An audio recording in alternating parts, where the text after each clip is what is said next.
પ્રાદેશિક સંસ્કૃતિનું ઘડતર કેવી રીતે થાય છે?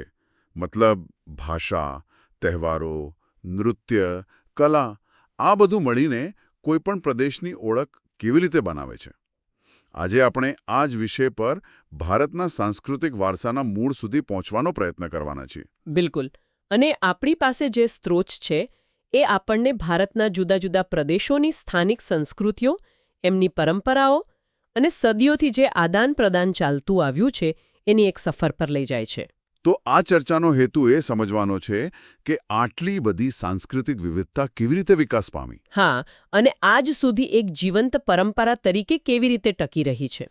ચાલો તો પછી ભાષાથી શરૂઆત કરીએ, કારણ કે કોઈપણ સમુદાયની ઓળખ અને એના વિચારોનો પાયો તો એની ભાષામાં જ હોય છે ને. હા, સાચી વાત છે. આમ તો પ્રાચીન ભારતમાં સંસ્કૃત, પ્રાકૃત અને તમિલ જેવી શાસ્ત્રીય ભાષાઓ ખૂબ પ્રચલિત હતી. હા, એ તો હતી જ.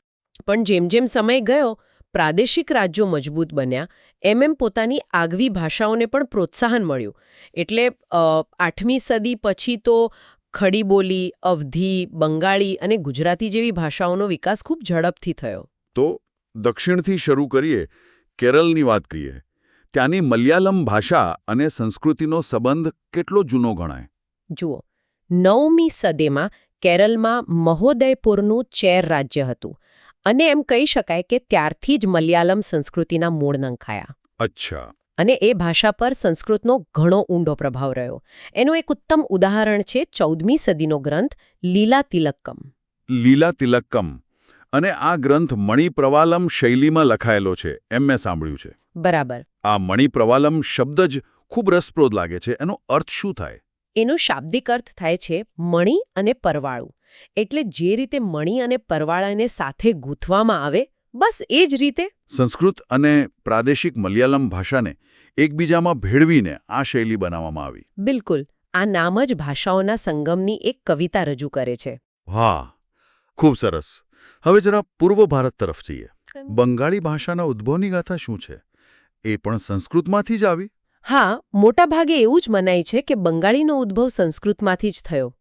પણ મજાની વાત એ છે કે બંગાળી માત્ર સંસ્કૃત પર અટકી નહીં. બીજા પણ પ્રભાવ પડ્યા હશે? ચોક્કસ. એના પર ત્યાંની સ્થાનિક જનજાતીય બોલીઓનો, પછી મુઘલોને કારણે ફારસીનો અને છેલ્લે અંગ્રેજોના રાજમાં યુરોપિયન ભાષાઓનો પણ ઘણો પ્રભાવ પડ્યો. એ એકદમ જીવંત અને સતત વિકસતી ભાષા રહી છે. અને એના સાહિત્ય વિશે? એના શરૂઆતના સાહિત્યમાં 2 મુખ્ય પ્રવાહ હતા. એક તો સંસ્કૃત મહાકાવ્યોના અનુવાદ અને બીજો હતો તદ્દન સ્વતંત્ર પ્રવાહ, જેને નાથ સાહિત્ય કહેવાય છે. નાથ સાહિત્ય? હા. એટલે શું? એ સંસ્કૃતથી કેવી રીતે અલગ પડતું હતું? નાથ સાહિત્ય એટલે મધ્યકાલીન બંગાળના નાથ યોગીઓ દ્વારા રચાયેલું સાહિત્ય. એમાં શાસ્ત્રીય નિયમો કરતાં લોકકથાઓ, ગૂઢવાદ અને સામાન્ય માણસની આધ્યાત્મિકતા પર વધુ ભાર હતો. એટલે કે સીધું લોકોના હૃદય સુધી પહોંચતું હતું? હા, સંસ્કૃતની પંડિતાઈથી દૂર. બહુ રસપ્રદ. હવે આપણી ગુજરાતી ભાષાની વાત કરીએ. તેના વિકાસનો ક્રમ શું હતો? ગુજરાતી ભાષાની જનની તો અપભ્રંશને કહેવાય છે અને એની શરૂઆત આચાર્ય હેમચંદ્રથી થઈ એમ મનાય છે. ક્રમ કઈ રીતે હતો? સંસ્કૃત પછી? સંસ્કૃતમાંથી પ્રાકૃત, પ્રાકૃતમાંથી અપભ્રંશ અને પછી અપભ્રંશમાંથી ગુજરાતી ભાષાનો વિકાસ થયો. અને કયા સાહિત્યકારોએ આ નવી ભાષાને ઘડી ને લોકો સુધી પહોંચાડી? મને ખબર છે કે નરસિંહ મહેતા, મીનાબાઈ અને ભાલણ મુખ્ય હતા, પણ તેમણે ભક્તિ સાહિત્યનો જ માર્ગ કેમ પસંદ કર્યો? ખૂબ સારો પ્રશ્ન છે. જુઓ, એ સમયે ધર્મ અને સમાજ જીવન એકબીજા સાથે ખૂબ ગાઢ રીતે જોડાયેલા હતા. બરાબર. અને ભક્તિ આંદોલન એક એવી લહેર હતી જેણે જાતિ અને વર્ગના ભેદભાવ તોડીને જ્ઞાનને સામાન્ય લોકો સુધી પહોંચાડ્યો. નરસિંહ મહેતા, મીરાબાઈ અને ભાલણે જોયું કે લોકોની ભાષામાં તેમના ભાવોને સ્પર્શતી વાત કરવી હશે તો ભક્તિથી સારો કોઈ માર્ગ નથી? બિલકુલ. નરસિંહ મહેતાની કૃતિઓ જેમ કે કુંવરબાઈનું મામેરું કે સુદામા ચરિત્ર એ માત્ર ભજન નથી, પણ એ સમયના સમાજનું પ્રતિબિંબ છે. અને ભાલણ, જેમને આખ્યાનના પિતા કહેવાય છે. હા, તેમણે તો સૌ પ્રથમ આપણી ભાષા માટે ગુર્જર ભાખા શબ્દ વાપરીને તેને એક આગવી ઓળખ આપી. આપણે જોયું કે કેવી રીતે ભક્તિ સાહિત્યે ગુજરાતી જેવી ભાષાઓને ઘડી. મને લાગે છે કે આજ ભક્તિ અને શ્રદ્ધાનું સૌથી જીવંત સ્વરૂપ આપણને ઉત્સવોમાં જોવા મળે છે. ચોક્કસ. અને જ્યારે ભક્તિ અને ઉત્સવની વાત આવે ત્યારે પુરીની જગન્નાથ રથયાત્રાથી વધુ ભવ્ય શું હોઈ શકે? બિલકુલ. ઓડિશાની જગન્નાથ સંસ્કૃતિ અનોખી છે. જગન્નાથ એટલે વિશ્વના માલિક. 12મી સદીમાં ગંગવંશના રાજા અનંતવર્મને મંદિર બનાવવાનો નિર્ણય કર્યો. પણ પછી કંઈક અલગ થયું. હા, ઈસવીસન 1230માં રાજા અનંગ ભીમ ત્રીજાએ એક અદ્ભુત પગલું ભર્યું. તેમણે પોતાનું રાજ્ય ભગવાન જગન્નાથને અર્પણ કરી દીધું અને પોતાને માત્ર તેમના પ્રતિનિધિ જાહેર કર્યા. એટલે કે રાજાએ સત્તા સીધી ભગવાનને સોંપી દીધી. આનો રાજકીય અર્થ શું હતો? શાસકો માટે મંદિર પર નિયંત્રણ રાખવું આટલું જરૂરી કેમ હતું? કારણ કે જેનું મંદિર પર નિયંત્રણ, તેનું લોકોના હૃદય પર શાસન.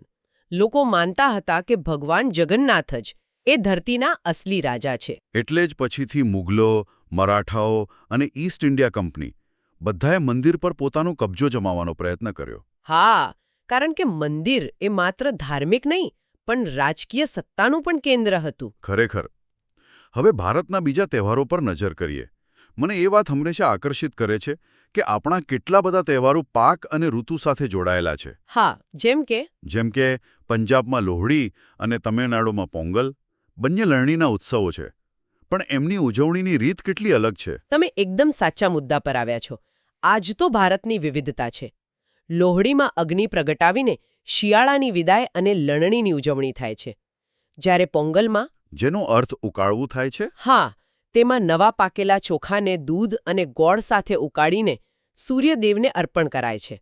બંનેનો હેતુ એક જ છે, પ્રકૃતિનો આભાર માનવો. પણ ઉજવણી જે તે પ્રદેશની જીવનશૈલીનો અરીસો બની જાય છે. અને ઉત્તર ભારતમાં હોળીનું શું? તેમાં પણ બરસાનાની લઠ્ઠમાર હોળી તો આખા દેશમાં પ્રખ્યાત છે. હા, હોળી એ તો આસુરી શક્તિ પર સાત્વિક શક્તિના વિજયનો ઉત્સવ છે. પણ બરસાનાની લઠ્ઠમાર હોળીમાં તો એક અલગ જ મસ્તી છે. કેવી રીતે? રાધાજીના ગામ બરસાનાની સ્ત્રીઓ નંદગામના પુરુષોને લાકડીઓથી મારે છે અને પુરુષો ઢાલથી બચાવ કરે છે. આ એક પૌરાણિક કથાનું પુનઃપ્રસારણ છે, જેમાં પ્રેમ અને ટીખળનો અદ્ભુત સમન્વય છે. આ તો થઈ મુખ્યત્વે હિન્દુ પરંપરાની વાત. પણ ભારતમાં અન્ય સમુદાયોના તહેવારો પણ સ્થાનિક સંસ્કૃતિ સાથે અનોખી રીતે ભળી ગયા છે, ખરું ને? ચોક્કસ. દાખલા તરીકે પારસીઓનો પતેતી તહેવાર એ પ્રાયશ્ચિતનો દિવસ છે. પણ ગુજરાતમાં તેમની ઉજવણીની રીતમાં તમને સ્થાનિક રંગો પણ જોવા મળશે. અને સિંધી સમાજનો ચેટીચંડનો ઉત્સવ? એ માત્ર નવા વર્ષની શરૂઆત નથી, પણ તે તેમના ઈષ્ટદેવ ઝૂલેલાલની ભવ્ય શોભાયાત્રા દ્વારા તેમના જળ દેવતા સાથેના અતૂટ સંબંધને ઉજાગર કરે છે. દરેક સમુદાય પોતાની ઓળખ જાળવીને પણ સ્થાનિક પરંપરાઓને અપનાવે છે. અને આપણા ગુજરાતમાં અમદાવાદની રથયાત્રામાં પહિંદ વિધિનું ખૂબ મહત્વ છે. રાજા સોનાના સાવરણાથી રસ્તો સાફ કરે છે. એની પાછળનો વિચાર શું છે? પહિંદ વિધિનો સંદેશ ખૂબ ઊંડો છે. તે દર્શાવે છે કે ભગવાનની નજરમાં કોઈ ઊંચું કે નીચું નથી.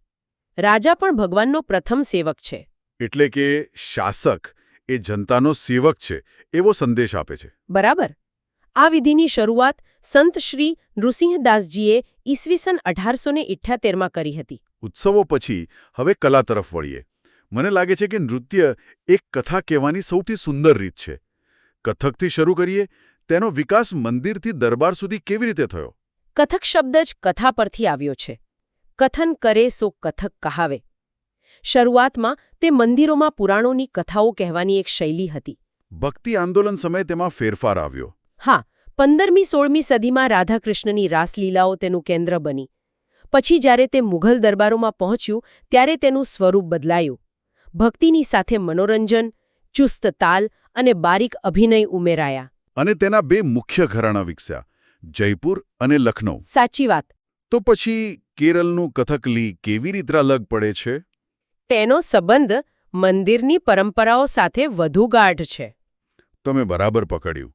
કથકલીનો વિકાસ દરબારોમાં નહીં, પણ કેરળની પ્રાચીન સંસ્કૃત નાટ્ય પરંપરા કુટ્ટિયાટ્ટમમાંથી થયો છે. કથકલી એટલે નાટ્ય વાર્તા.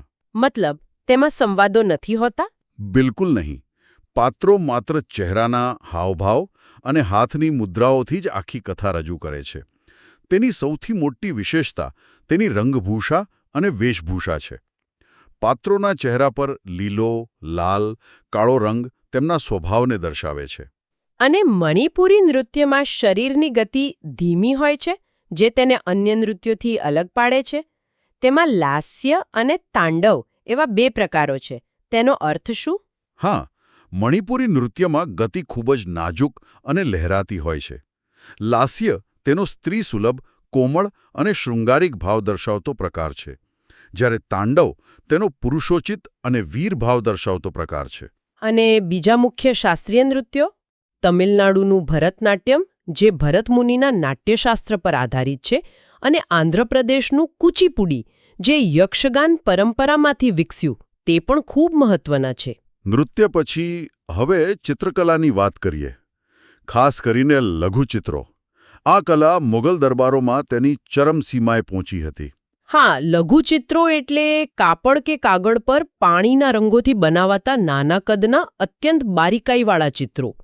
અકબર, જહાંગીર અને શાહજહાંએ કુશળ ચિત્રકારોને ખૂબ પ્રોત્સાહન આપ્યું હતું. તો શું એવું કહી શકાય કે મુગલ સામ્રાજ્યના પતન પછી આ કલાનો પણ અંત આવ્યો હશે? ઉલટાનું અહીં એક રસપ્રદ વળાંક આવ્યો. જ્યારે મુગલ સામ્રાજ્ય નબળું પડ્યું, ત્યારે દિલ્હીના કલાકારો રાજસ્થાન, દક્ષિણ અને હિમાલયના પહાડી રાજ્યોમાં આશ્રય લેવા ગયા. ઓહ, એટલે કે સામ્રાજ્યના પતનથી કલાનું વિકેન્દ્રીકરણ થયું અને તેને એક નવું જીવન મળ્યું? બિલકુલ. મુઘલ શૈલી અને સ્થાનિક શૈલીઓના મિલનથી નવી, અદ્ભુત શૈલીઓનો જન્મ થયો. જેમ કે હિમાચલ પ્રદેશમાં બસોહલી શૈલી વિકસી, જેમાં ખૂબ જ તીવ્ર રંગોનો ઉપયોગ થતો. અને કાંગડા શૈલી? એ પછી કાંગડા શૈલીનો વિકાસ થયો, જે તેની કોમળતા અને કાવ્યાત્મક નિરૂપણ માટે જાણીતી બની. તેમાં વાદળી અને લીલા રંગનો જે રીતે ઉપયોગ થયો છે, તે અજોડ છે. આ ભવ્ય કલા પરંપરાઓ સિવાય સંસ્કૃતિ તો સ્થાનિક મૂલ્યો અને માન્યતાઓમાં પણ જીવંત રહે છે. રાજપૂતોની વીરતા અને પાળિયા પરંપરાનો ઉલ્લેખ છે. આ બંને કેવી રીતે જોડાયેલા છે? રાજપૂતો તેમની શૂરવીરતા માટે જાણીતા હતા. ચારણો અને બારોટો તેમની વીરગાથાઓ ગાતા, જેમાં સ્ત્રી, ગાય અને ધર્મની રક્ષા માટે પ્રાણ આપવાની વાતને ગૌરવ અપાતું. અને જ્યારે કોઈ વીર યુદ્ધમાં શહીદ થતો, ત્યારે તેની યાદમાં એક પથ્થરનું સ્મારક બનાવવામાં આવતું, જેને પાળીઓ કહે છે. આ પાળિયા માત્ર પથ્થર નથી, તે વીરની બહાદુરી અને ત્યાગની જીવંત કથા છે. આજે પણ ગુજરાતના ગામડાઓમાં આ પાળિયા પૂજાય છે. અને અંતે મંદિર સ્થાપત્ય. ઉત્તર અને દક્ષિણ ભારતની મંદિર શૈલીઓમાં આટલો સ્પષ્ટ ભેદ કેમ છે? તે માત્ર ભૌગોલિક અંતર નથી, પણ હજારો વર્ષોમાં વિકસેલી અલગ અલગ શિલ્પ પરંપરાઓ અને સૌંદર્ય દૃષ્ટિનું પરિણામ છે. ઉત્તર ભારતની નાગર શૈલીનું શિખર વક્રાકાર હોય છે, જાણે કોઈ પર્વત શિખર હોય. અને દક્ષિણ ભારતની દ્રવિડ શૈલીમાં? તેનું શિખર, જેને વિમાન કહે છે, તે પિરામિડની જેમ માળ દર માળ ઉપર ચડે છે. આ બંનેનું મિશ્રણ મહારાષ્ટ્ર, કર્ણાટકમાં વેસર શૈલી તરીકે વિકસ્યું. તો આ બધી માહિતીનો સાર એ જ છે કે ભારતની કોઈ પણ સાંસ્કૃતિક પરંપરા એકાંતમાં નથી જન્મી. દરેક પરંપરાએ બીજી પરંપરાઓ પાસેથી કંઈક લીધું છે અને કંઈક આપ્યું છે. ખરેખર, દરેક પરંપરા, ભલે તે ભાલણ દ્વારા ગુર્જર ભાખાનો પ્રથમ પ્રયોગ હોય કે કાંગડા શૈલીનું કોઈ ચિત્ર, તે પ્રદેશની આગવી ઓળખ અને સમય સાથે અનુકૂલન સાધવાની વાર્તા કહે છે. એટલે સ્થાનિક અને રાષ્ટ્રીય પરંપરાઓ વચ્ચેનું આ સતત આદાન-પ્રદાન જ ભારતીય સંસ્કૃતિને આટલી સમૃદ્ધ બનાવે છે. અને જીવંત બનાવે છે. આ ચર્ચા એક વિચારવા જેવો પ્રશ્ન મૂકી જાય છે.